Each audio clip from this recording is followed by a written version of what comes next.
ยอกเอาเฮอใจเมาสาวอันห่างงามเล่าเล่ามาเก้าหูจะวันปีผักตอนห้อยเจ็บจัดไปปันใจก็เร็วสู่น้องลืมแปดเย้าความมันเกียนวันนั้นปนมาหอยตาลำลำสู่ด้วยเสือหันเจ้าเงินซาหันลดกาวีโกตั้งเฮินแตกใหญ่เปิ้นมาปีก้นเฮ็ดนาสำลำสากูกงวันสาวน้องคือเตหักไลลา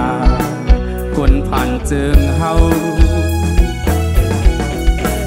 สุยันเป็ดเฮาขึ้นเมื่อเชื่อจอมก็มาหันเจอไม่จอมไม่น้องนอนพออำลาบไหลทิ้งเย็นคำเลือกเป็นสังสูนังเล่าเล่าเขาให้เฮายอมสิ่งวันวันมือน้องนั้นง่ายไปหอกเล็กแหลมแทงหูใจใจ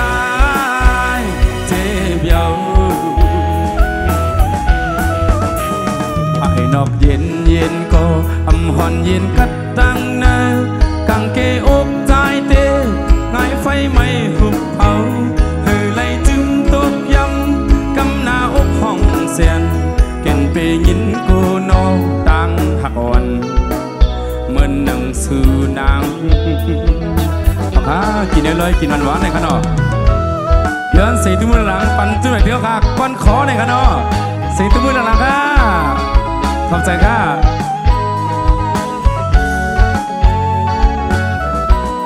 ขอบใจค่ะตอนว่า 1,000 ในขึ้นเลยมือ1 ล้านค่ะ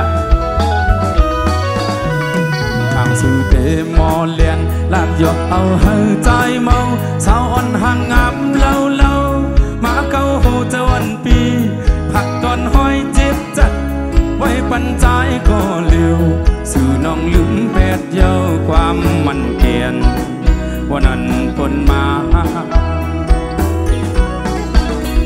หอยตาลำลำสู่ด้วยเสือหันเจ้าเงินซาหันลดกาวีโกตั้งเฮินแตกเยอะเปิ้นมาปีก้นเฮ็ดนาสำลำสากูกงอ่อนสาวน้องคือเดหักไลลา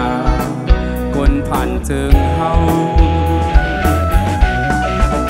สุยันเป็ดเฮาขึ้นเมื่อซื้อจอมก็มาขันเจอไม่จอมไม่น้องนอนพออำลาบไหลทิ้งเย็นคำเลือกเป็นสังสูนังเล่าเล่าเขาให้เฮายอมสิ่งวันวันมือน้องนั้นง่ายไปหอกเล็กแหลมแทงหูเจอใจเจ็บเยาภายนอกเย็นเย็นก็อำหอนเย็นกัดดังเนอกางเกอกใจเตง่ายไฟไม่หุบเผาเฮือไหลจึงตกยำกำหน้าอกห้องเสียนเป็นไปยินกูนอตังหักอ่อนเหมือนหนังสู่นางเก่นไปยินกูนอความหลาดอ่อนสู่หยอกเลียนทาง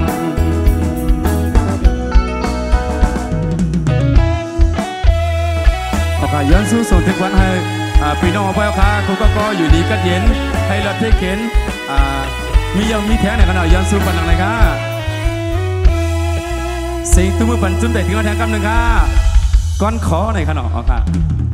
ขอบใจค่ะ